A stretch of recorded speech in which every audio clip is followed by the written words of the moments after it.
il y a trop de versions.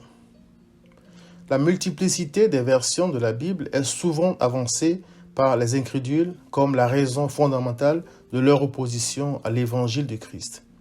On me jette souvent ce prétexte à la figure lorsque je présente Christ. Il y a des livres saints qui, dit-on, sont interdits de traduction parce que toute traduction perd quelque chose de l'original.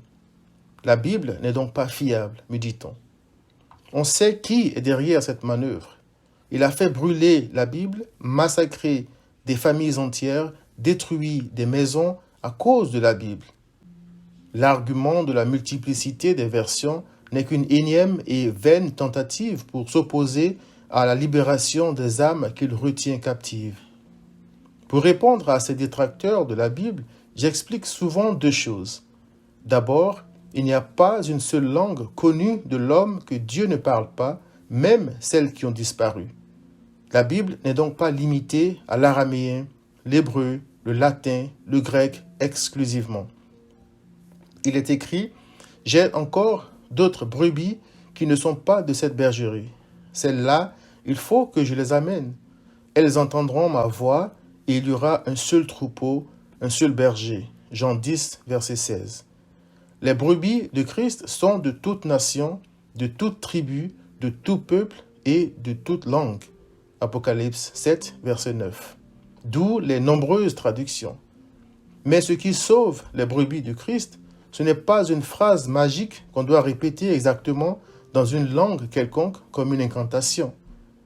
C'est la voix de Christ, c'est-à-dire son évangile, quelle que soit la langue dans laquelle il est prêché. Deuxièmement, le grec est peut-être plus riche que l'anglais ou le français par exemple. Il y a donc certes des détails intéressants qu'on ne peut pas traduire dans toutes les langues, mais il n'y a qu'un seul message commun à toutes les versions crédibles de la Bible. Ce message, c'est Christ et Christ crucifié. On peut donc distinguer le vrai du faux. Il est écrit « Reconnaissez à ceci l'Esprit de Dieu. Tout esprit qui confesse Jésus-Christ, venu en chair, est de Dieu. Et tout esprit qui ne confesse pas Jésus n'est pas de Dieu. C'est celui de l'Antéchrist dont vous avez appris la venue et qui maintenant est déjà dans le monde. 1 Jean 4, versets 2 à 3. Toute version de la Bible qui ne reconnaît pas Christ comme le Messie annoncé par tous les prophètes de l'Ancien Testament, qui ne reconnaît pas que Christ est Dieu lui-même venu dans la chair, né d'une femme et non descendu du ciel en chair et en os, n'est pas de Dieu. Il est écrit « Car un enfant nous est né, un fils nous est donné, et la domination reposera sur son épaule. On l'appellera admirable, conseiller, Dieu puissant, Père éternel, Prince de la paix. » Isaïe, chapitre 9, verset 6. Il y en a qui nient l'humanité et la divinité de Christ.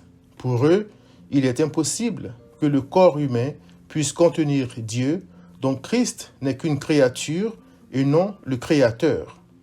Ainsi donc, puisque Dieu ne peut pas naître, souffrir et mourir, Christ n'est pas celui qu'il prétendait être. Mais on peut l'honorer quand même. Ainsi, Satan sème la confusion dans la tête de ceux qui s'égarent. Cher ami, soumets ta version de la Bible au test de 1 Jean 4, versets 2 à 3. Que dit cette version de la Bible sur la personne de Christ? Y est-il présenté comme l'agneau de Dieu qui seul peut ôter tes péchés? Y est-il présenté comme Dieu puissant, l'image du Dieu invisible, le premier-né de toute la création? Colossiens 1, verset 15. C'est-à-dire celui qui était avant toute la création, donc le Créateur en personne. Attention, le titre du Messie, premier-né, ne veut pas dire première progéniture ou créature, mais le commencement. Christ a dit, « Je suis l'alpha et l'oméga », dit le Seigneur, Dieu, celui qui est, qui était et qui vient, le Tout-Puissant. Apocalypse 1, verset 8. Viens à Christ.